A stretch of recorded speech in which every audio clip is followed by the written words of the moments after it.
Hello, I'm Professor McCoy. Welcome back, and today we are going to be doing another reaction video to another video from Wisecrack, again about the philosophy of J.R.R. Tolkien. This time looking at the Ring of Power in the context of other rings that we might know throughout history of similar mythological characteristics, notably the Ring of Gyges that most philosophers are aware of, that I'm sure he's going to talk about plenty, and I'm going to be able to react to look at comparisons and see how he does as far as analysis goes. This is another one that I happened across when doing my last reaction video, that being the one on Tolkien's philosophy of history, by another presenter on this channel on Wisecrack. So this is I should also note, this is my first time seeing this video. I haven't pre-watched this. I haven't gone through this at all. I do have my trusty copy of the complete works of Plato here, with a few marked pages, in anticipation that I may need to look something up and give a description or two. We'll see. If I do. If I don't, then, well, I can just talk on the subject. I'm familiar enough, I think, with the works of Tolkien. So anyway, without too much further delay, let's get into it. Oh, hi, Angel. She has decided to join us for this.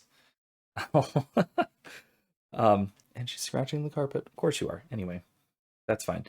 She's going to be out of frame for most of this, unfortunately. So everyone say goodbye to Angel and say hello to Wisecrack. So let's full screen this. And let's get going. I am going to be skipping the sponsored segment, of course, because I, unlike Wisecrack, am not sponsored by Keeps. This video is brought to you by Keeps. What's up, guys? Michael here to talk about how a simple golden ring can change a man's life forever. Wow. I'm not talking about marriage. I'm talking about the Lord of the Rings. And today, in particular, we're going to take a philosophical gander at our friends in the Shire. But before we get into it, I want to tell you about this video's sponsor, Keeps. Did you know? No. So another philosopher reacts to another philosopher reacts to a very philosophical work. So let's go. Okay, I'm sure you've all seen this movie a lot of times, so I'm going to start right at the beginning with something that I think sets things up well. Not a lot of movies where you see someone kind of defeat the bad guy. But the hearts of men are easily corrupted. Okay, so I like what it said there, that the heart... Okay, hold on. Not a lot of movies where somebody defeats the bad guy. I know what he meant was defeats the bad guy in the prologue. Which, fair, I suppose. But a couple of things to note here. First of all, it's very notable that this movie is about Sauron coming back into power, so it's about the return of the Dark Lord Sauron, not so much the rise of the Dark Lord Sauron or the gradual defeat of the Dark Lord Sauron, or anything like that. This is about Sauron coming back into power, and the people of Middle-earth fighting against that. So again, this actually ties in quite well with the previous discussion on the philosophy of history and Tolkien's view of the gradual decline, or at least the gradual lowering of historical stakes. If you're interested, that link will definitely be in the description. Otherwise, though,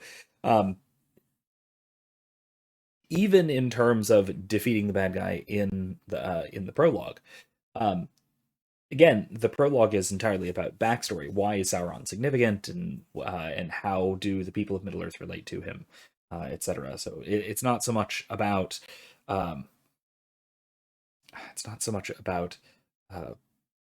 oh, well, here's the big bad guy and he was defeated. Well, we clearly know that he was not ultimately defeated, and that was the entire purpose of the prologue, is that Isildur failed to ultimately defeat Sauron by destroying the ring, and that's what leads to the conflict today.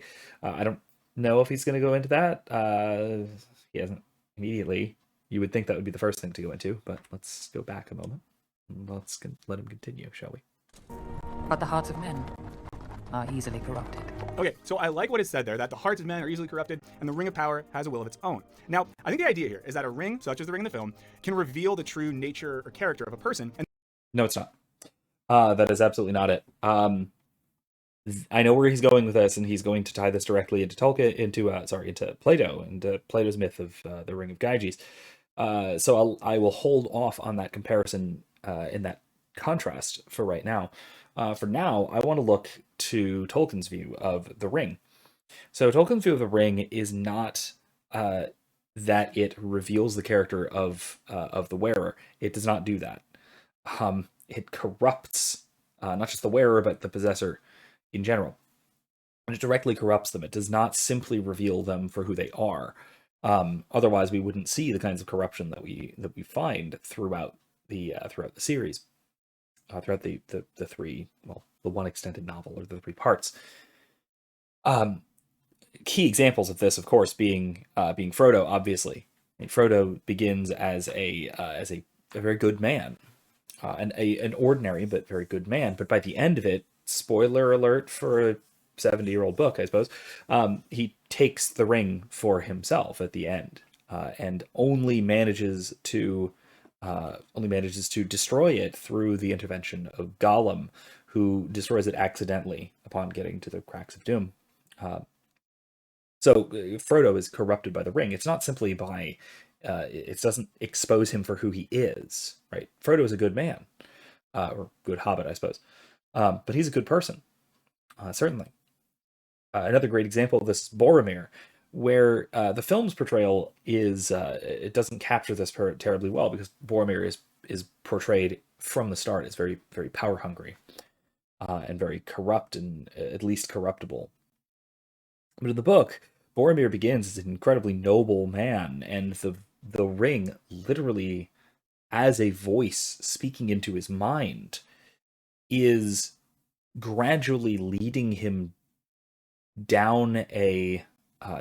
away from the values, virtues, and ideals that he possesses. It's leading him towards the possession of power for its own sake, through certain kinds of temptation that, yes, he's susceptible to, but it's more the voice of the tempter that it is his sort of internal anti-conscience, if you will.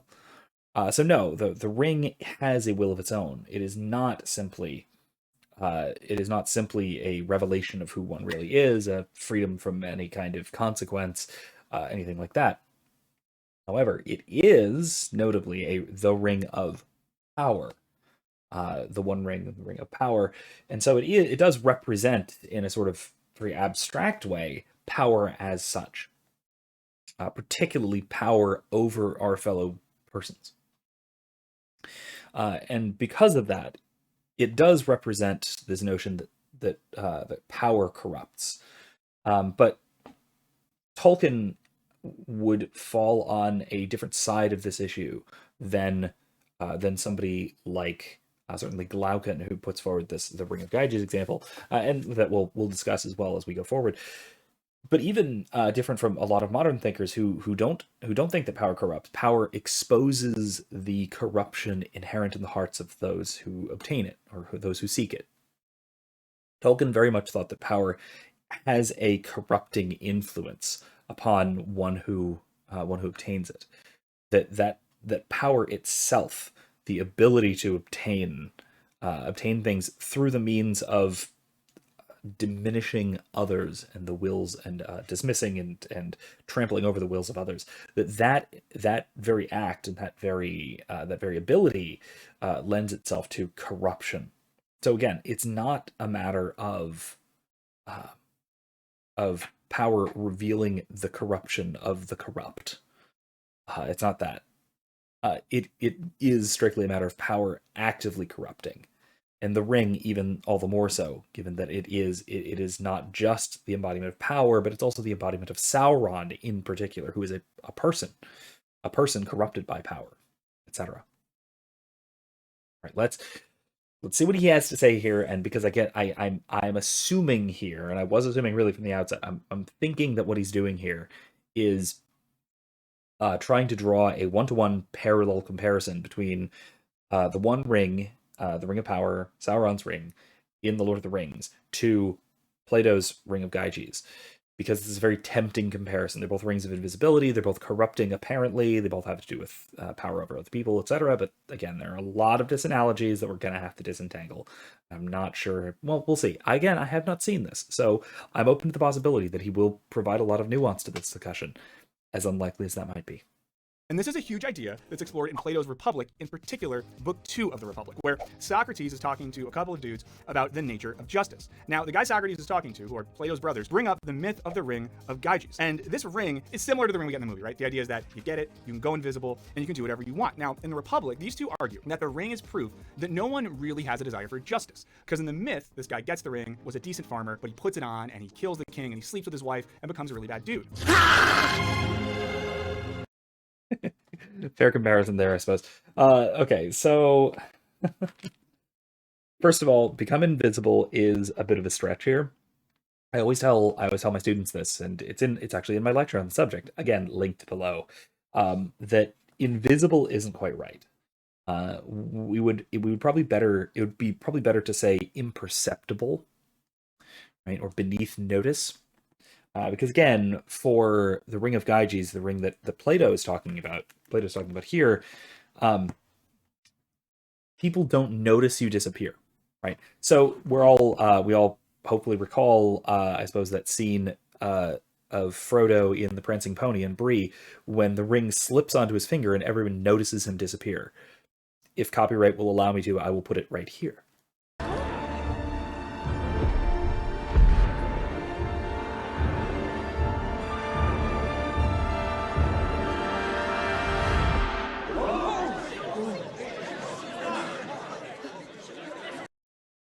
If not, then you just got an awkward pause. Enjoy.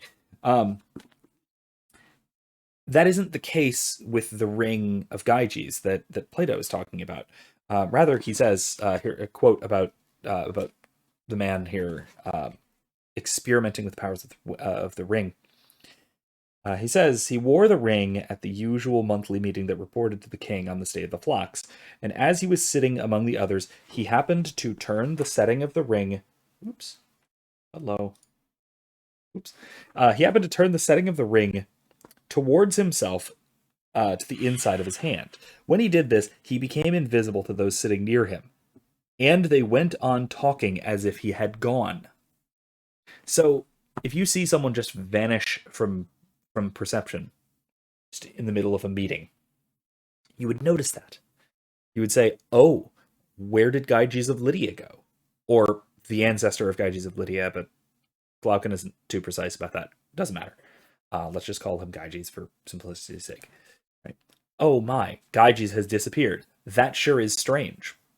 It would be noticeable, just as it was with Frodo in The Prancing Pony. When the ring slips onto his finger, he disappears. The whole crowd notices. Where has he gone? He has disappeared. He's played some sort of magic trick, and he claims to have fallen through the table or something like that. Or he comes up with a few different excuses to a few different people, and nobody quite believes him. Especially given his association with his uncle Bilbo, who pulled the same damn trick several years prior at his birthday party, 17 years prior, if I'm not mistaken. So, all right, that's a big important difference here. That it's the mechanics of the ring are somewhat different. First of all, putting it on isn't what does it. It's taking the setting and facing it inwards. Not that that's terribly important, but worth noting. And then more importantly, it's about imperceptibility. It is being beneath notice. And so your actions are also not noticed nor attributed to you. And that's what allows him to, quote, seduce the king's wife, attack the king with her help, kill him, and took over the kingdom, right? That is not something you could easily do simply with the power of becoming visually invisible, like imperceptible to the visual sense, right? That isn't that incredible of a power in this context, in the context that Plato is talking about. And so again, it's imperceptibility, and that's very important for the allegory, because the allegory is about escaping the consequences of your unjust actions. And so it's very important that the actions that you perform are not attributed to you by your fellow people, your fellow human beings. And so if you are entirely beneath notice, if you are imperceptible, then you escape the consequences of your actions entirely. That is the entire point of the thought experiment, because it's about whether we would be just if we could get away with being unjust, right? It's not about the power to do things intrinsically. It's the power to get away with doing things. Okay, so again, that's a very important mechanical difference between the two magic items, so to speak. Again, this difference seems minor, but its significance becomes very important again because of what it allows one to do. Right? Again, Glaucon's example in Plato's Republic is about getting away with things, about escaping the social consequences of unjust action, whereas the ring here is about the will to power as such, and the invisibility factor of it is just how it manifests to lower beings such as men or hobbits. Right? Invisibility is it's a power to be able to get away with, to be able to do things that you otherwise wouldn't be able to do. To an extent, maybe get away with them, but it's not a carte blanche kind of get away with anything kind of power like Glaucon would have. Okay, let us continue and see where he goes from here. Let's jump ahead to see what happens when Gandalf tries to get help from his old mentor, Saruman. It's crazy to me that anyone ever thought Saruman was like a good guy. He's clearly a very bad guy. You can just see it when you look at him. Is he just saying Christopher Lee looks evil? Because not necessarily. I mean, he went through a phase where he was playing a lot of villains and playing them very, very well. But, I mean, again, well, okay. To be fair, Orthanc is... If you're not familiar with it, Orthanc is a rather evil-looking place, I suppose, or Isengard in general. But, I mean, you could spruce the place up and make it look kind of nice. Again, given that we're talking about, broadly speaking, medieval levels of technology, yeah, the poor lighting, that's normal. That's to be expected, really. But, you know, the spiky steel and black stone, okay, fine. Looks kind of evil. The point being, though, right, I'm going to scooch back up. I think that it is absolutely, I think, crucially important to the narrative that Saruman passed beneath notice, just like Sauron did, for that matter, as Anatar, the Lord of Gifts. Saruman was not, first of all, wasn't evil at the outset. When he came to Middle-earth as an Istari, as one of the wizards, he wasn't evil. He had a mission to aid the people of Middle-earth in the defeat of Sauron. But also, beyond that, he put on a good deceptive face for quite some time as leader of the White Council. And he was able to fool Gandalf, he was able to fool Elrond, he was able to fool Círdan, he was able to fool even Galadriel, which is really quite something, all four of them. Galadriel, remember, if we recall, was the only one, basically the only person in the Second Age who didn't fall for Sauron's shenanigans as Anatar, and didn't buy into the whole Rings of Power nonsense, and crafted the scheme with the 3 elven rings to avoid his dominion. Okay, so Saruman even fooled Galadriel for a time.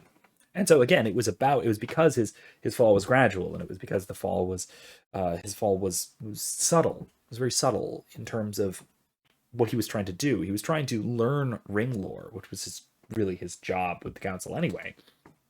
But in doing so, by obtaining the knowledge of the enemy and trying to turn it towards good use, he began to take counsel with the same sorts of plans and machinations as the enemy. And so wound up turning away from his original goal and his original calling. Okay, let's continue. Also, it's funny that Gandalf is here, that he's not going to close one of the doors. That he'll find one that he can't close. It's like, come on. I did not seriously think of the Hobbit. Was he just not going to try? Or also, one other thing, again, I apologize because he does not pause videos to comment, and it irritates me. So a lot of what he says is a little bit inaudible, given that it's put over existing visuals and over existing audio as well. I try to avoid that. I try and pause when I'm going to comment. Anyway, continuing along. It could contend with the will of Sauron. There are none who can. Gandalf's reaction is like when you realize We must join. that like your grandparent who you love is actually kind of a racist, and you're like, oh no. Friend, when did Saruman the Wise abandon reason for madness? And here there's a distinction between reason and madness. And I think madness we can think of as a type of unreason, which is more a passion or appetite that's driving human behavior. Okay, so in the Republic... Okay, I know he's trying to make a connection here to the Republic, and I get that, fine, but madness is a kind of passion or appetite. No, No. I don't think so. Madness in general is a corruption of reason, but not purely in terms of appetite or passion. And madness might be it might be passion in Plato's sense, the spirited part, anger, righteous indignation, the protection of one's honor, that sort of thing. That we could maybe think of that as madness, but I don't think that's what's happening in Saruman's case. Certainly, is it desire or appetite? I certainly don't think so. Not in this case. No, I think that if he wants to make the connection to Plato, I don't know if he's going in this direction, but it doesn't sound like it. Then you could make the parallel. You could compare what Gandalf refers to as madness here with what Plato terms tyranny, which is a kind of inversion of reason, not just an abandonment of reason, but a thorough inversion of what reason would be doing. Right. So reason is meant again. See my Plato lectures, my Plato's Republic lectures, if you want more on this. But reason is meant to guide the soul. It is meant to be the captain of the ship of the soul, so to speak, to use one of his metaphors, Plato's metaphors, that is. And so the whole soul is meant to be organized properly beneath the guiding hand of reason. However, the tyrant, which is the most corrupt form of the soul before it completely dissolves and we basically die or are no longer human at all. We pass away or are killed or destroyed. The tyrant is basically the inversion of this, where reason is still in power, but it is corrupted. It is turned inwards rather than seeking some higher purpose for ourselves, the perfection of ourselves and the perfection of our society. We are seeking purely our own benefit, and so it's basically the snake eating its own tail. It is reason constraining and guiding all of the other parts of the soul, but also being guided by and for the sake of those other parts of the soul, particularly the aberrant and disordered appetites. Right. So I think maybe you can make this comparison to Plato if you wanted to, that Saruman represents the tyrant, the gradual diminution of the soul until it reaches the point of complete inversion of what it ought to be, where reason still is purely instrumental rather than guiding, but still has the rest of the soul under its control, but is twisted, inverted, leading towards the wrong ends. So maybe that's a good comparison to madness. Let's see where he goes with this. I don't think he's going in the same direction. I think he's going to go somewhere much more simple than this. We'll see how he gets. We'll see how far he gets in his analysis. Like Plato maps out a tripartite account of the soul. Just means three parts. And the three Okay, with me so far. Yeah, this maps on with what I was just saying. parts are reason, spirit, and appetite. So reason, also called logic or logos, represents a philosophical rule. Or the mind, often referred to as the mind in later philosophical commentators. Also, it's handy to think of it as the mind, the heart, or the chest, and then the belly or the body. In the Republic. And this person values justice and virtue above all else. It's the justice-focused, rational faculty. Now, justice occurs when spirit works in accordance with reason and not in the service of appetite. Now, injustice occurs when spirit is in service of appetite, when it's pure desire driving what the individual does. No, that's not correct. I mean, that's one instance of injustice. Let me play that back and make sure I got that exactly. Let me hear this again. Faculty. Now, justice occurs when spirit works in accordance with reason and not in the service of appetite. Now, injustice occurs when spirit is in service of appetite, when it's pure desire driving what the individual does. Okay, that's not accurate. Okay, so injustice can occur any time that reason is not only not in command, but not guiding the soul towards some higher purpose. Okay, so again, I'm going to give a very brief outline of a previous 2.5-hour lecture that I gave. So again, link below.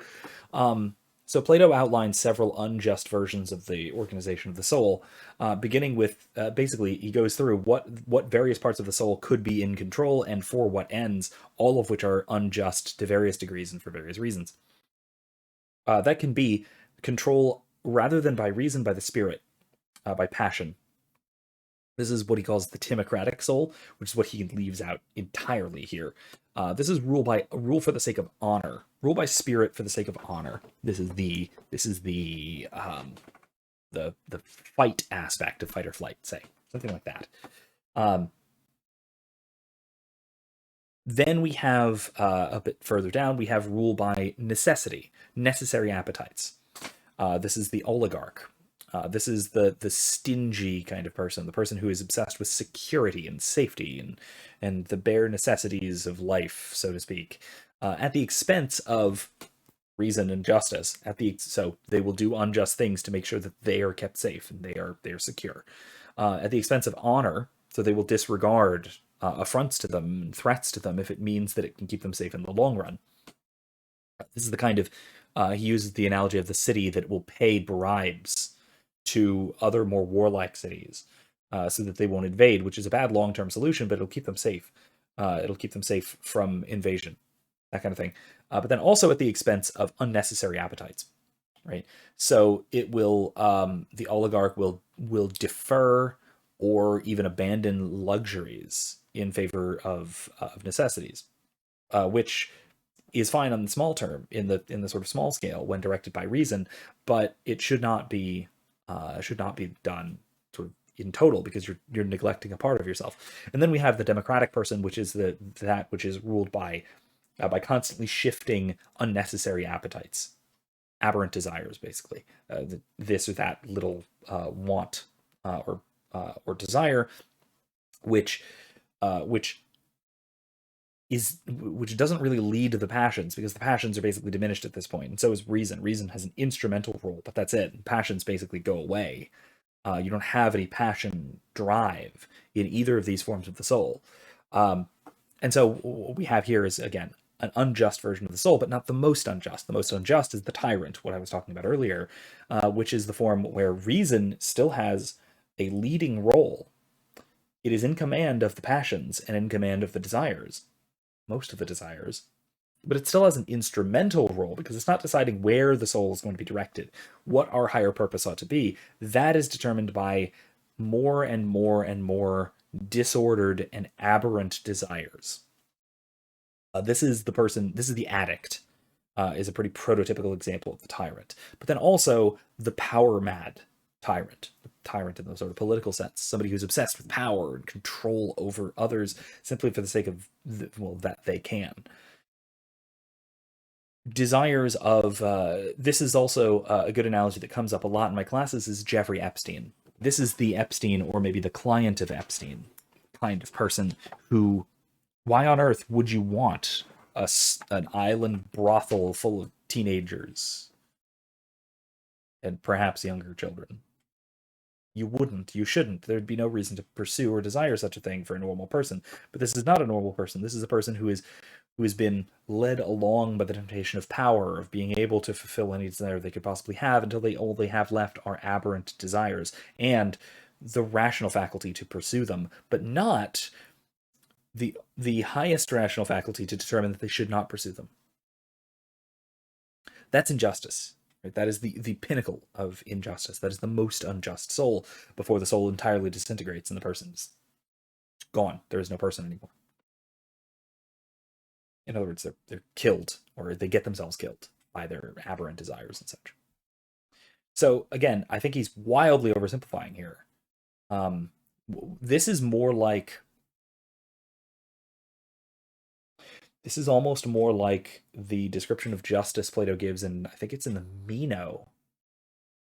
I look this up, but I believe it's in the Meno. But in short, he describes the soul as a charioteer guiding two horses, and they're pulling in competition with one another, and they are passion and desire, they're passion and reason, and they're trying to pull away from each other, but it is your job as the person to keep them working in harmony.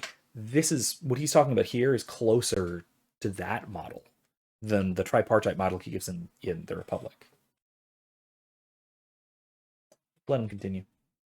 does. Now here, Gandalf is saying to Saruman that he's abandoned the faculty of reason or logic and instead is letting that desire for power, that spirit that's focused on appetite, drive what he's doing. Now in the Republic, Plato describes reason as being the smallest part of these. So spirit focused on appetite. So again, we've got this 3 layers thing. So reason being the smallest part, like you just said, that's accurate.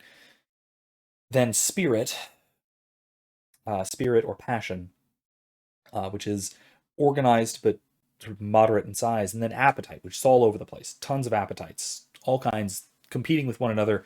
They need to be organized by something, and that's what spirit does under the command of reason. That's the model, right? Desire for power is a weird one, because that is what Plato calls an unnatural or disordered appetite.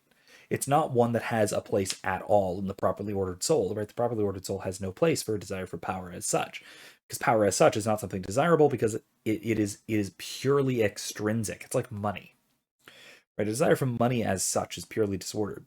There's no reason for it. Money is only desirable for what it can give you. Same with power, right? And so a desire purely for power for its own sake is intrinsically disordered. There's nothing good about that, and so it has no proper place within the rightly ordered soul.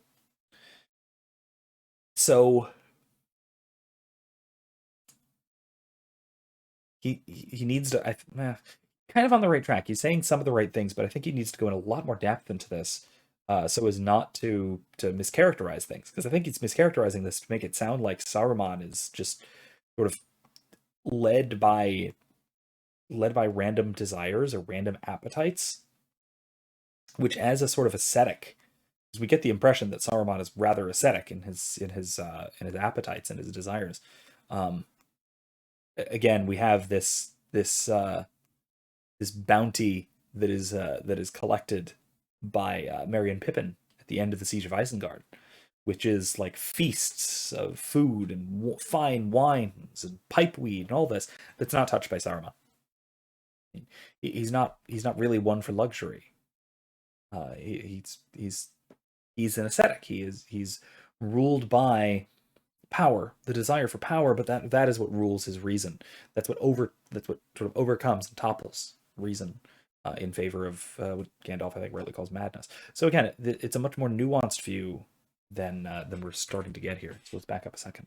Faculty of reason or logic, and instead is letting that desire for power, that spirit that's focused on appetite, drive what he's doing. Now in the Republic, Plato describes reason as being the smallest part of these 3 elements, but it's the most important because it unifies everything else and drives it towards justice, because without reason, without logic, without that desire towards justice, people would just do whatever the they want for the sake of their own desire. I think we can see that throughout. Don't bring Boromir into this, damn it. Okay, we're gonna back up a second because he's about to make me angry. I'm going to hold off on being angry, though. I'll see. Maybe he's not, but I have a feeling. I have a bad feeling. Let me go back a little bit and let him cook here. Now, in the Republic, Plato describes reason as being the smallest part of these 3 elements, but it's the most important because it unifies everything else and drives it towards justice, because without reason, without logic, without that desire towards justice, people would just do whatever the they want. Okay, so people doing whatever the they want is the democratic soul, right? That's one particular disordered kind of soul that Plato talks about, and it's only one, and it's not the worst. It's the second worst, but it's not the worst, right? It's the worst is pursuing unnatural desires, those desires which are in some way intrinsically disordered. Whether that is because they are non-conducive to the flourishing of the soul, or because they are merely extrinsically good and they're being pursued in an intrinsic sort of way. Either. But that's the worst. That's the tyrannical soul. And that is where reason directs the rest of the appetites and constrains everything else for the sake of those few errant desires. And that is, I think probably a pretty good description of Saruman, assuming we only are really talking about the desire for power. And maybe the desire for suffering, maybe. Not sure about that. I don't know. He's portrayed as kind of sadistic in the films. I don't know, maybe less so in the books. Either way, regardless, setting that aside. We see I think that he's missing part of the point here. That it's not just a kind of doing whatever the heck we want, but rather that it is a disorientation, a reorientation away from justice itself that we're missing. It's not just a sort of scattering of the soul because of errant desires, because that's the democratic soul, which is bad, but it's not the worst. Right? It's a sort of just kind of being led every which way by errant desires. That's not good, because the soul is dramatically disorganized and has no particular inclination towards justice, and so will almost never pursue justice, just because it's one weak little desire among many. But it's not the worst. It is not intrinsically disordered. It's not well organized towards the wrong ends, which is what we're dealing with Saruman. Okay, let's continue, and then it's time to get angry because he's going to be talking about Boromir, my boy. For the sake of their own desire. I think we can see that throughout this movie, that sort of distinction between, are people driven by the part of their soul that desires justice and reason, or by the part of their soul that wants honor and fame, or by the part of their soul that just wants raw power and to feel good and do whatever they want. Boromir wants honor and fame. He's describing Boromir as a timocrat. Kind of, maybe. In terms of...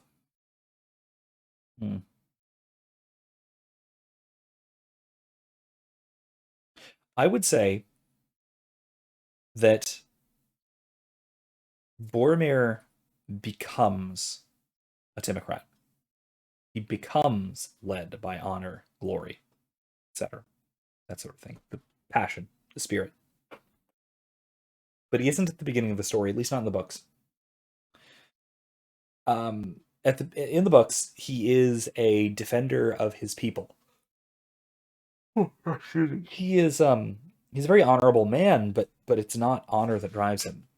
He's very much in line with his brother's later statement that it is not. Oh, am I going to get this wrong? It is. I do not honor the bright sword for its sharpness, nor the arrow for its swiftness. I honor only what they defend. Something along those lines.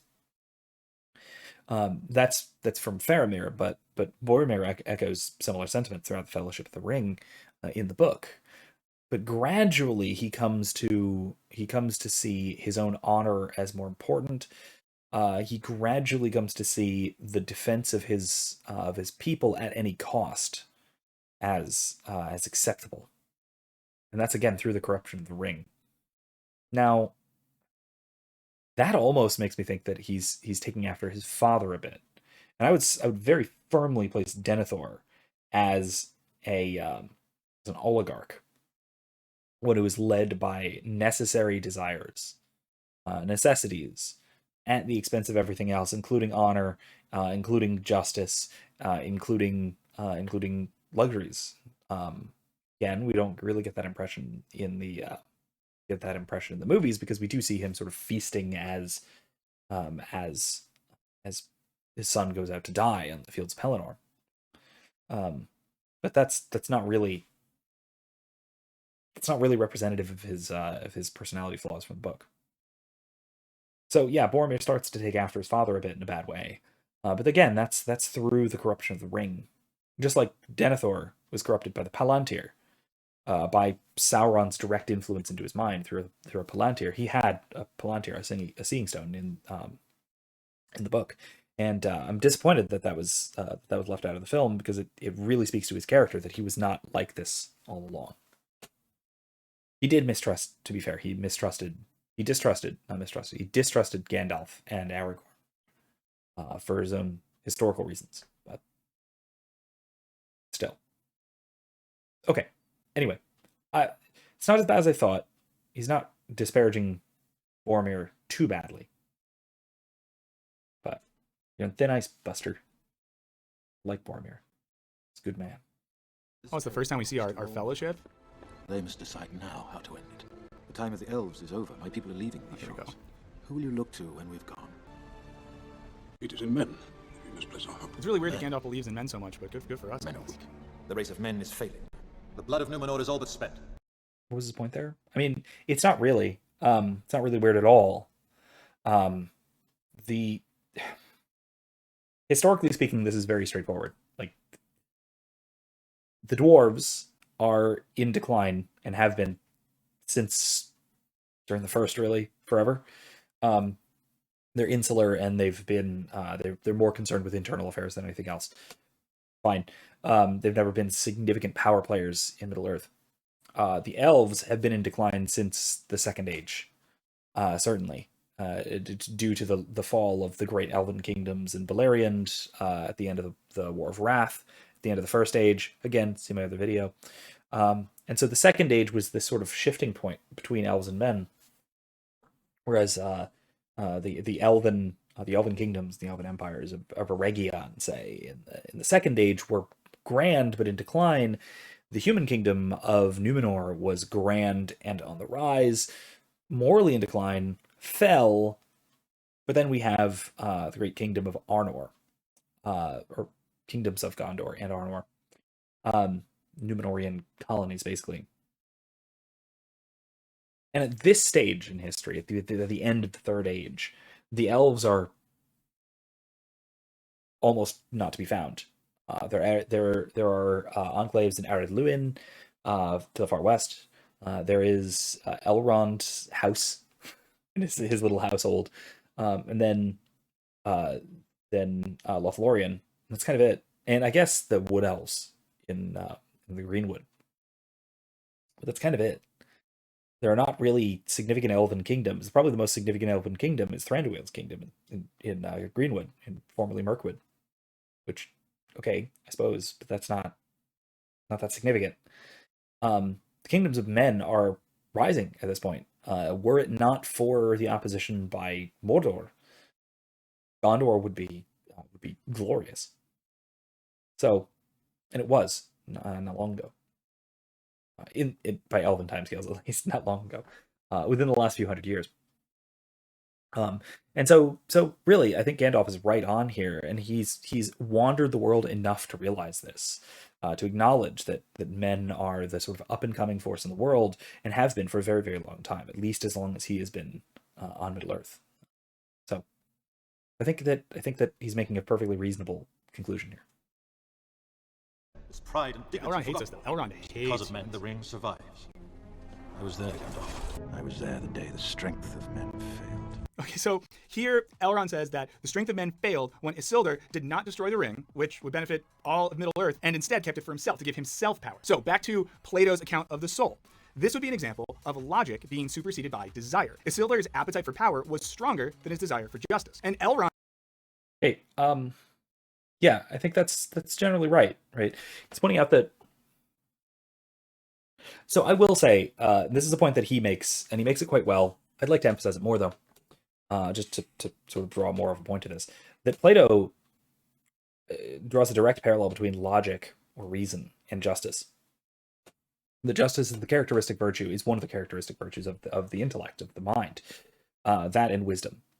It considers justice to be almost an intellectual virtue, rather than a character virtue. I mean, it's still more of a character virtue, but because it involves reason guiding the rest of the soul, and the rest of the soul is therefore involved in justice, but in a sort of secondary way. So I think that is a very solid point, and I think that's worth emphasizing. I'm glad to see that he does. Now I'll also add, though, that yes, what Isildur is doing here is unreasonable, it's illogical. It is the wrong choice, both unjust, not because he is. It's unjust in the sense that it's not that he is directly harming anyone. It's not that he's taking what does not belong to him. It's not that he is failing to repay what's owed or anything like that. What he's doing is something which is unreasonable. And that is unjust because it is unreasonable, because it is self-centered, because it is giving into this desire for power which he ought not to have. Right? And so Plato's sense of justice here is much broader than what we might think of as justice in terms of distributive, or justice in exchange. Right? Justice between individuals. Justice here has to do with the internal state of one's soul. It's more like what we might call integrity. Of course, there's not really a good term for this in modern English, at least. But but it's the soul being well integrated within itself. That's something like what Plato means by justice, and it's something like what Isildur is lacking here, as he points out. So I think that this is, again, good analysis. Could go more into it, and I'm glad I really want to emphasize this too. Pretty good analysis. This part I'm okay with. Logic being superseded by desire. Isildur's appetite for power was stronger than his desire for justice. And Elrond thinks this indicates a weakness in the souls of humans overall, but for Plato, it would be that Isildur hadn't really cultivated a love of justice and reason, right? He would say that he lacks a properly philosophical spirit, and because of this, he would not be a good leader. Now, this comes up in the Republic, where Socrates brings up this paradox of who would be an ideal ruler, an ideal... Okay, before we get to that, back a second. It's ironic. I think that okay, let me put it this way. I think that Elrond is reasonable here in his assessment. I don't think he's correct, but I think he's reasonable in his assessment here that that this is representative of the failure, the ethical failure of men as a race, as a species. Because Isildur was in fact a king of men. He was one of the faithful of Numenor. He was a good and wise and just leader among his people. And so the fact that he failed in this way, in such a spectacular way, at such a crucial moment, is, I think Elrond is reasonable in his assumption, in his conclusion, I should say, that if Isildur, the best that mankind has to offer, failed in this instance, no man can succeed. And I think that's also kind of Tolkien's point too. I think that Tolkien does hold that men are inherently corruptible. Not that they're corrupt, but they are inherently corruptible. And that none of us, except through supernatural aid, can maintain rectitude of the will perfectly and indefinitely, because we will fail. We will choose to fail, just like Isildur did.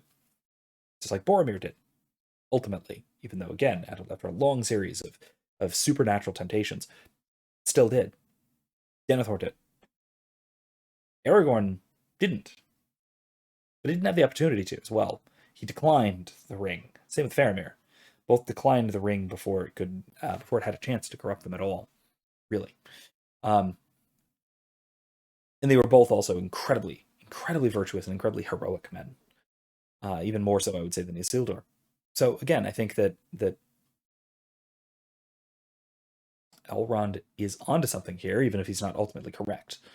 That no, men are inherently corruptible, and if Isildur is right, so this conclusion would have to be that Isildur is somehow faulty in terms of his capacity for rulership and his justice and his virtue and all that, which I don't think that Tolkien is meaning to portray. Certainly not. I think Isildur is a good representative, as good a representative as you could ask for men, and that he failed. He failed. And that is, I think, Tolkien intends, at least, that to be representative of humanity in general, that we're all susceptible, liable to corruption. And that sure, he failed, and he chose to fail. It was his fault, it was his doing. Just like we're pointing out here, it was his doing. It was his doing that he failed to have this steadfast virtue. But I don't think it's quite to the extent that he was just deficient in some way. He didn't have the spirit of a philosopher, which no, I think he did. It's just that he abandoned it. He chose to abandon it. A good leader. Now, this comes up in the Republic, where Socrates brings up this paradox of who would be an ideal ruler, an ideal king. As the type of person who actively wants to rule, wants to be a king, Socrates says is the opposite of the person who should rule. And then the person who should rule is often someone who would not want to do that. So Plato's ideal ruler is a philosopher, because he would be focused wholly on justice and nothing else. Okay, point about that. Couple of points about that. First of all, he didn't go into enough detail into why someone who wants to rule shouldn't is the least qualified ruler, because again, the desire for power as such, particularly power over our fellow human beings, is intrinsically disordered, right? And so desire for political power is itself an indicator of injustice within the soul. And so an unjust soul is not going to rule well, particularly because the desire to rule is itself something unjust. And so we wind up with like this paradox that he's talking about. Now, on the other side of this, on the flip side of this, right, the why the philosophers should rule is because it's not just that they have no desire to rule, it's that they actively don't want to. Because rulership is burdensome to a philosopher, since they have no desire for power as such. They have no desire for that sort of thing. Because they have no desire for power, they gain nothing from obtaining it. They gain nothing from rulership. And rulership takes effort. It takes time. It takes organization. It takes all kinds of effort that a well-ordered philosopher would rather, per their desires at least, would rather devote to contemplation, would rather devote to intellectual exercise, would rather devote to the cultivation of virtue. All of these other activities which we ought to pursue would even rather devote to leisure. Because again, the philosopher has a rightly ordered soul, and that includes unnecessary desires, or properly ordered towards justice and towards one's own flourishing. And so, yes, the philosopher would rather read a good novel, or watch a good TV show, or scroll social media, rather than rule anybody, because they ought to, if they are properly just, ought to have no desire for power. And power is onerous, takes effort, right? And it's dangerous. So it's more than what he's saying, that they just don't have any desire for power. It's that they absolutely don't want to rule. They want not to rule. They will against rulership. Those are the people most suited to rule. So it's the people who, ironically for our own political system, it's the people who most want to get out of jury duty, who would probably do the best on a jury. Or at least are capable of getting out of jury duty, or are smart enough to get out of jury duty. This leads to the whole problem of, being judged by a jury of your peers who are dumb enough to not be able to get out of jury duty. Issue there. Anyway, let us continue on. He's chosen exile. Okay, so obviously they're talking about Aragorn. When Elrond says he's chosen exile, this is interesting, and I think it applies to what I just talked about with the account of philosopher kings in the Republic, and how people that want to be leaders should not be leaders. People who don't want to be leaders are often the best suited. And here we're seeing Aragorn as someone who has actively turned his back on royalty, on leadership, because he's cultivated a sense of justice and virtue over and against a desire for his own power. Okay. Weirdness there, because that's not in the book. The reluctant king aspect of Aragorn's character is exclusively a Peter Jackson thing. In the movie, he doesn't want to be king. He is uncertain of his ability to be king, and he needs to be basically badgered into accepting his responsibility over the course of the entire story. Whereas in the book, he knows that he's going to be king. He knows that it is right for him to be king, and he has accepted it. He's willing to. He is. He's accepted it as part of what he ought to do and who he ought to be and the thing that he ought to do. And so, because it's just for him to rule, because he's the inheritor of the kingdom of Numenor, and also because he's a just ruler, he's a just man, he's a virtuous person, and so he's fit to rule. And so I think this actually illuminates something about the philosophers who have no desire to rule, but would still willingly, and I would even say happily do so on Plato's model, because they happily pursue justice. And if they are in fact just, and they would in fact be the best rulers, then it would be the just thing for them to rule. And so to do something that is contrary to your desires, but is the right thing to do, it is part of the virtue of justice to do so, not just willingly, but happily. And so I think that this is something where it seems like there's a bit of a discrepancy between Tolkien's work in the book and this reluctant king idea that Plato would seem to like. But I don't think so. I think that this actually maps on correctly, because I do think that it's usually portrayed, and it's certainly portrayed in Peter Jackson's films, as a kind of reluctance to rule because of a kind of lack of confidence rather than a lack of desire, or a lack of willfulness, or lack of happiness, or whatever. But on a Platonic view, and this maps onto Tolkien's view from the books, the reason that he is reluctant to rule is because he has not yet achieved a position that he ought to be ruling from. Like even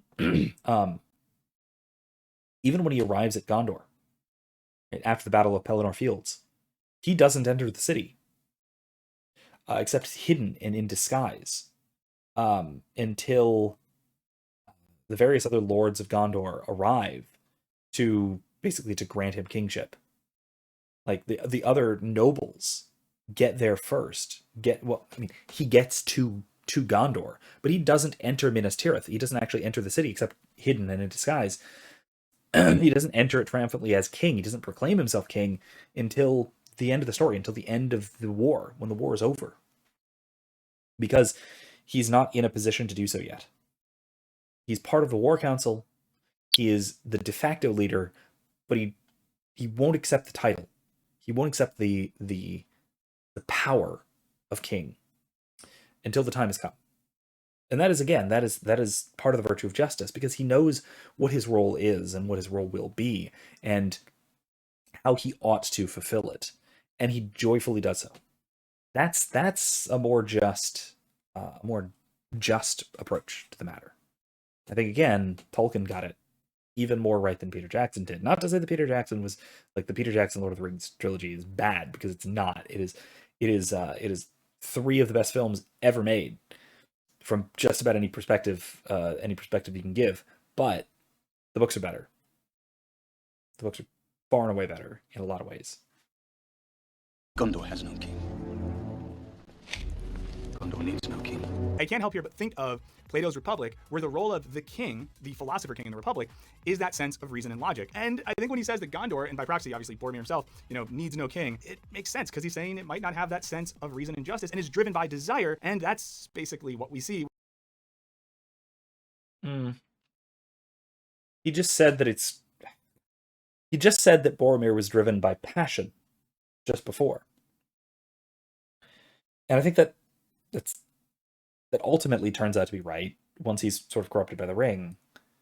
But I mean, Gondor being led by desire, kind of desire for security, necessary desires, certainly. I think that, like I said, I think that Denethor is absolutely an oligarch in terms of Plato's taxonomy of disordered versions of the soul. He's driven by safety and security, at the expense of justice, at the expense of honor, at the expense of luxury. And so I think that, yes, Gondor has its problems here, but it's a hell of a stretch. That connection there, that Gondor has no king, I think it's a hell of a stretch here. When Boromir is arguing that he should have the ring to protect his people. We got ourselves a Gollum. Frodo doesn't know that they're about to become great friends. He's been following us for 3 days. Many that live deserve death, and some that die deserve life. Can you give it to them, Frodo? I think this is interesting because what's going on here is that Gandalf is acknowledging that the goodness of one's soul isn't some inherent fact, right? The desire for justice orients one's soul in a way that makes you a more just and kind and happy and virtuous person. Orienting oneself towards desire and injustice corrupts and destroys your soul. And that's what happened with Smeagol on... Okay, hold on. Let me go back a second. First of all, I'm gonna let Gandalf say this again, because this is brilliant. I love this line. It is one of my favorite lines in The Lord of the Rings in general. I actually think it's originally from The Hobbit. Is it? No. It is. It's from an exchange from Gandalf and Frodo, I'm pretty sure, in the book. But it's brilliant. I love it. I absolutely love this line. He's been following us. But no, this is absolutely brilliant. But he goes in a weird direction with it. Some that die deserve life. Can you give it to them, Frodo? That's pride, right? Gandalf is warning Frodo against pride, which is really warning him against the power of the ring, right? The power of the ring is representative of taking upon oneself the authority and the power to declare good and evil, right? It's the original sin, right? It's the tree of the knowledge of good and evil is I think best read as the desire and the ability to discern and decide for oneself what is good and what is evil. It is taking God's authority onto oneself. That is, again, I think, highly relevant to the temptations that Frodo will then face. Brilliant line. Anyway, let's see what he has to say about this again, Because I'm not quite sure I'm on board here. I think this is interesting because what's going on here is that Gandalf is acknowledging that the goodness of one's soul isn't some inherent fact, right? So if by fact he means immutable fact or essential fact, then okay, fine, fair enough, I'm on board. But when he says it's not some fact, I get the what I take that ordinarily to mean, not knowing his general outlook in context, what I take that to mean is that it's just not true, because a fact is just a true proposition. Right? No, the goodness of one's soul is objective. It's factual. Your soul is good or your soul is bad, and that's because of what he goes on to say. It's weird that he goes on to say this, though, because what that tells me is that I have to reinterpret what he means by fact as meaning like immutable or essential, right? So that it's what we would call a given fact, rather than fact determined by the nature of the circumstances or anything like that. So again, I think that what we're looking at here, I think I'm okay with what he has to say here, and I think he's right. It's just phrased really poorly in a way that leads me to think initially that it's way off. But let's see what he has to say here, and then I might have more commentary on it. Right? The desire for justice orients one's soul in a way that makes you a more just and kind and happy and virtuous person. Orienting oneself towards desire and injustice corrupts and destroys your soul. And that's what happened with Smeagol on his way to becoming Gollum. Being oriented towards straight up desire leads him away from justice, makes him just a miserable little bastard. And of course, we all know the scene. Oh my god, he had no pause right there whatsoever. And he skipped all of Moria. Oh my god. Okay. Let's go back a second. Let's go back to what he was saying about Gollum and Smeagol. So yes, this is actually something that all of the ancients emphasized. Anyone who even remotely touches on virtue theory emphasizes that that our justice or injustice, our virtue or vice, is a process. It's the kind of thing that we gradually develop. Right? It's not just a snap choice. Right? You don't just become evil. You're not just intrinsically evil. You don't just become good or you're intrinsically good. You gradually develop habits of character. You gradually develop virtues and you gradually develop vices, such that you can become good through repeated just actions. You can train your soul to be oriented towards justice, and that is constitutive of happiness. Right? It's not that it'll make you more happy. It's that is what happiness is a proper orientation towards justice, because then our soul is properly ordered and it's all in harmony with itself. Orientation away from justice towards anything else, not just desire in general, but any desire towards passion, towards honor, towards wealth, towards pleasure, wealth, pleasure, power, honor, the big sort of four that the medievals talked about, the scholastics. Power being the power and wealth being those sort of inverted ones, the ones that are always only merely intrinsically good, but we are tempted to treat as they're only ever extrinsically good. I got that backwards. I'm committing deadly sins here. They're only ever extrinsically good, but we're sort of tempted to treat them as intrinsically good, and so they fully reorient the soul away from justice. And so that is what unhappiness is. That's what despair is. That's what corruption is, and that's what we see in Gollum, right? He orients himself towards greed, and not greed for power. Greed first for a trinket, for a ring, right? And then gradually that greed turns into his desire for power. The acquisitiveness of the ring, and not just what it is, but what it can get him. Right? And so I don't think that Gollum is fully twisted, fully evil, because it's not power in the sense that, say, Saruman wants the ring. Right? Saruman wants the ring for dominion, for power over people. And so that is far greater a corruption than Gollum. Gollum wants the ring out of a sort of acquisitiveness, which is still a kind of a significant kind of corruption. But he's not all the way gone, which we see, right, gradually in his sort of developing, almost humanistic relationship with the hobbits throughout the Two Towers, especially. He's just like, take the ring. I don't want it. I don't want this responsibility. And she just goes sicko mode. Just okay. Before she goes Sicko mode. When he offers her the ring, this is crucial. Because what he's doing is he's offering her power. This is a character test for both of them. Frodo, because he's capable of giving it up. It's not something he's capable of doing by the end. He gets so attached to this power, to this ring, but he can't let it go. By the end of it, it has to be taken away from him. And when it is, that's when Gollum falls into the cracks of doom and the ring is destroyed. And it's taken away from him forever.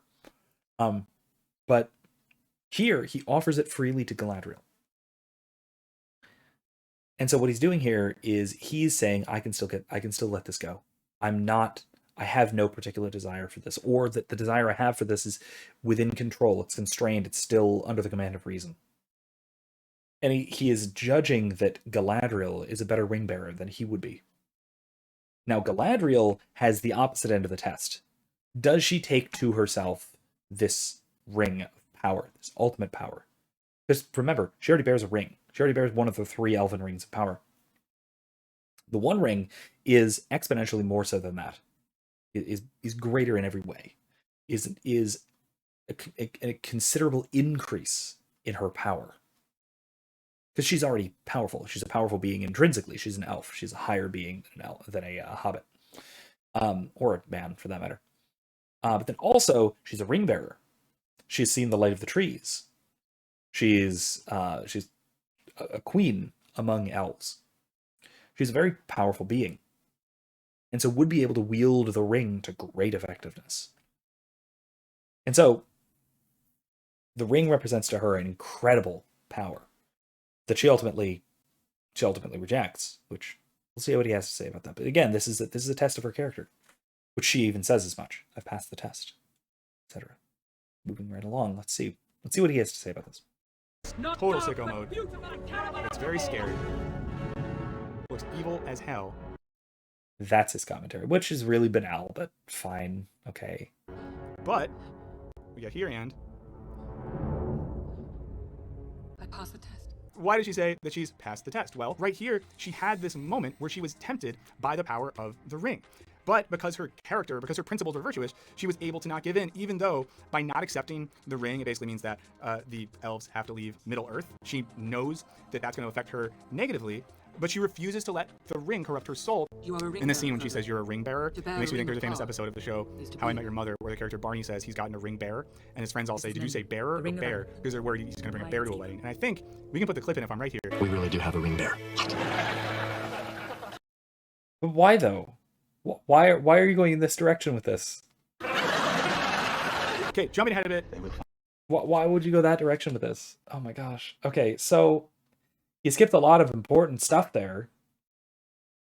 The fact that Frodo is a ring bearer, similar to Galadriel herself, as well as Círdan, as well as Gandalf, Elrond, right? Elrond, of course, and Bilbo, for that matter.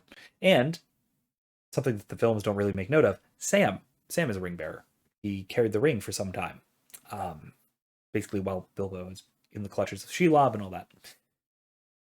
But that is a burden, really, that she speaks to. The touch of this evil is more than just, and this is why I brought this up near the beginning of this video. It's more than just the exposure of one's character. Right? It's more than just putting one's character on display. It's more than just allowing oneself to get away with things like you would with the Ring of Gyges or that sort of thing. It is a distinctive mark. It's something that is a real power that has a sort of sway over ring bearers. Those who carry these rings of power for any length of time, literally any length of time at all, for that matter. That it bears a mark on their soul because it doesn't just represent, but it causes a kind of corruption, a kind of injustice, a kind of turning away from righteousness. Because it represents power as such, which is not something that's worth pursuing intrinsically for its own sake, but it is carried intrinsically for its own sake. And so there's a kind of negative habituation and device here. Even if one turns around afterwards and rejects it, as all of the ring bearers except for Gollum do. It still bears this mark that one has touched some great evil, and in most cases, overcome it. It's like a scar, in a sense. It's not a wound, right? It's not actually damage. It's not debilitating in some way, not in the long term, really. But it's a mark. It's a reminder of what was always there. It's a reminder always of what was once there. Sorry. And we all know, this is a scene we all knew was coming, where Boromir just couldn't hang on anymore. It is not your shape. Scary. It would be so much bigger. Mine. It should be mine. Give it to me. No. Give it. No. Dang, invisible mode. And no. So the scariness of it, right, is, I think that this is portrayed probably even better in the books somehow, because it's a visual thing. It is a visual thing that Boromir is just towering over Frodo. He's so much bigger. It's like an adult and a child. They're dynamic in terms of their strength, and their power is adult versus child. And so that is a kind of a scary moment that somehow the book manages to portray it better than the movie, which is visual. I don't know. It's a really impressive bit of the book. Anyway, sorry. Let's see what he has to say about this. Dang, invisible mode. And note too, that Frodo does use the ring, but he uses it to get out of Harry situations. Okay, so after... Yeah, he's still exercising power, right? Which, that is the only time he uses it in the book. I'm trying to think if he uses it again. I don't think so. Now, Sam uses the heck out of it in Mordor. While he's trying to save Frodo. That's actually something the movie left out, and I kind of appreciate that the movie left it out. That seemed weird and out of place that Sam was using the ring on the edge of Mordor, and it went beneath notice. But yeah, that's yes, fine. He uses it to get out of sticky situations, fine, but he's still using it. He's still giving in to this temptation to wield power that he ought not to have by nature. And so it's still affecting him. You're just almost getting robbed and murdered by Boromir. Frodo runs up to Aragorn. I would have gone with you to the end. This is important because, again, he's tempted directly with the power of the ring, but he shows that he is virtuous of character. His soul is being driven by reason and logic, which is oriented towards justice, so he's able to do the right thing. It's not even that hard for him. Compare that to Boromir, who is someone whose soul is more driven by his appetites and his desires for power, not driven by a rational faculty that's focused on justice. It's almost like Aragorn, in Plato's terms, would make a good king. Okay, yeah, he's right there. Right. Aragorn will make a better king than Boromir would have made a steward. Of course, Boromir was only in line to be the steward, not the king. And so again, there's a kind of natural hierarchy there. But yes, I do think that is absolutely representative, and I think I think he's right. Now that said, he is tempted. It's portrayed throughout that he's tempted by the power of the ring, and also even more so in the books, because he talks about it throughout the entirety of the Two Towers, at least the first half or so of the entirety of his story of the Two Towers, at least, that if he had gone with Frodo, or that if Frodo had gone with them, either way, then both he and Gandalf agree, in fact, that neither of them would have possibly been able to resist using the power of the ring to save Gondor. That the only reason that they were able to resist that temptation was that it was out of their reach, that it was with Frodo. The only person who was able to just resolutely resist the temptation of the ring entirely, there are two people. Tom Bombadil, who might be God. My favorite theory is that he is the music of the Ainur, who he's the equivalent of the second person of the Trinity. Anyway, side note, don't ask me that. Maybe if you beg, I will do another video. And Faramir. Faramir completely resists the temptation of the ring from the start, has no desire for it whatsoever, at least shows no desire for it whatsoever from the beginning throughout his entire interaction with Frodo in the book. But that's it. Like, even Aragorn is direly tempted by the power of the ring, because I would say, even as a just king, he has use for power. That use is merely instrumental, but that means that he has a kind of... the desire for power is in him. Even if it's rightly ordered, it's in him, where it wouldn't be in someone like Frodo. So he's susceptible to the temptation. We'll see. Okay, so unless you thought you could end this video without getting to Boromir's final moments, we get a little bit of redemption. Aragorn again showing it's just a real mensch. It's not that in his falling to the temptation of the ring that it means his soul is just outright bad. He screwed up. But we see him dying with a sense of honor because he recognizes that temptation towards injustice. He recognizes that his soul is oriented towards desire and power more than it was justice, which gets back to that point once again, that would be Plato's point, that injustice can corrupt the soul, justice can sort of inform and enliven and enrich the soul. It's not just that you make one bad decision and you're screwed forever, although he is dead forever. That's... Okay, so he's implying here that... what the hell is he implying here? Screwed up. But we see him dying with a sense of... Aragorn again. What the hell is he implying here? It's just a real mensch. It's not that in his falling to the temptation of the ring that it means his soul is just outright bad. He screwed up. But we see him dying with a sense of honor because he recognizes that temptation towards injustice. He recognizes that his soul is oriented towards desire and power more than it was justice, which gets back to that point once again, that would be Plato's point, that... Okay. Is he implying that Boromir's recognition that his soul was disordered towards the power of the ring, that recognition is redemptive? Because that's not in Plato. It's not in Plato at all. No, I do think that Boromir died well, died honorably, in both the movie and in the books. But it was because of his dedication to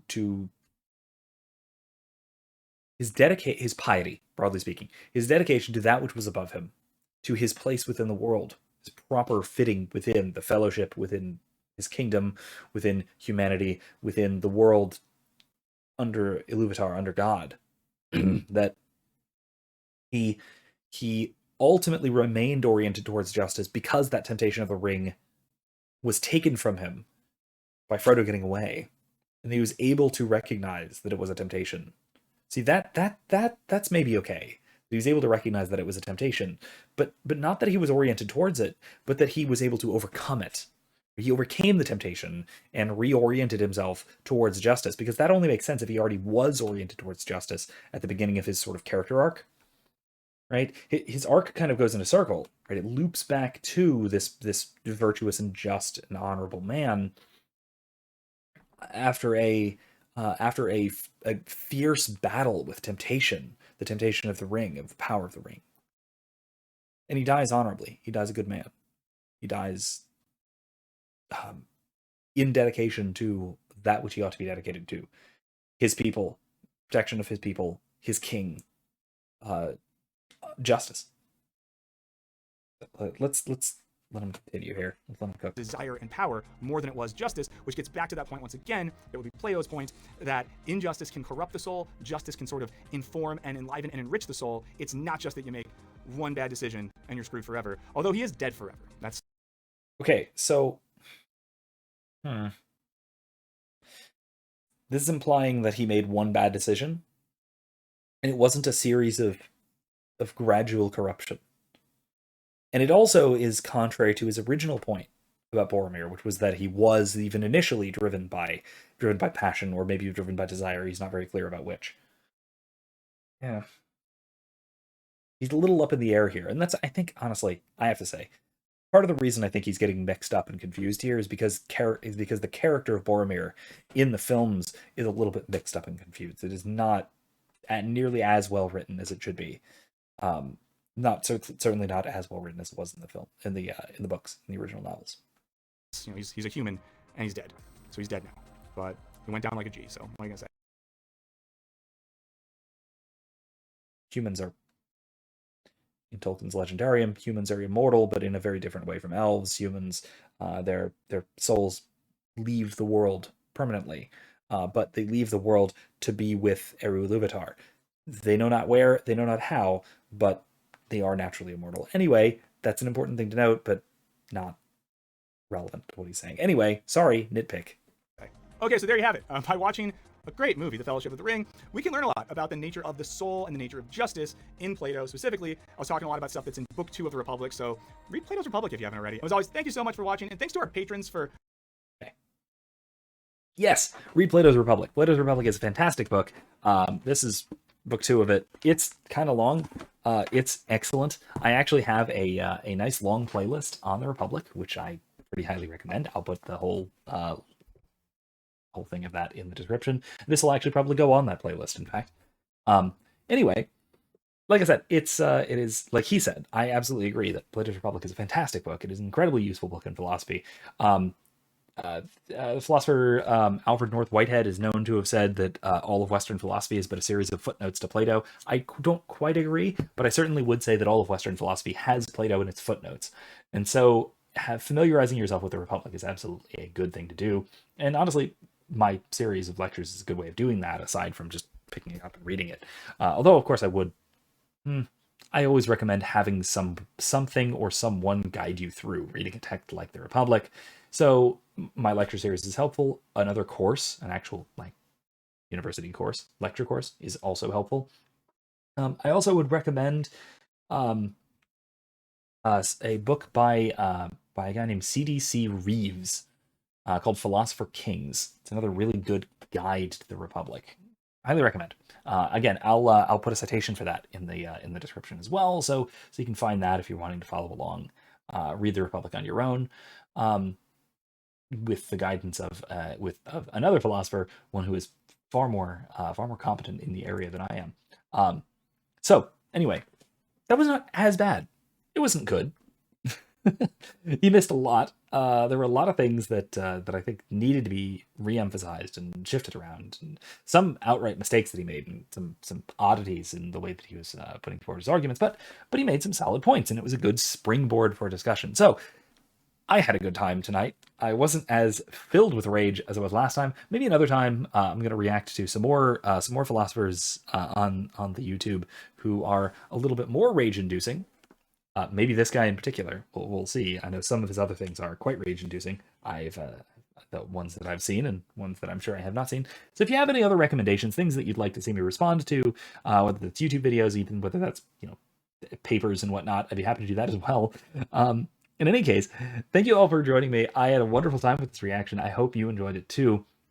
I hope you learned something, and I hope this encourages you to go watch Lord of the Rings again. Go read Lord of the Rings if you haven't, and then read it again if you have.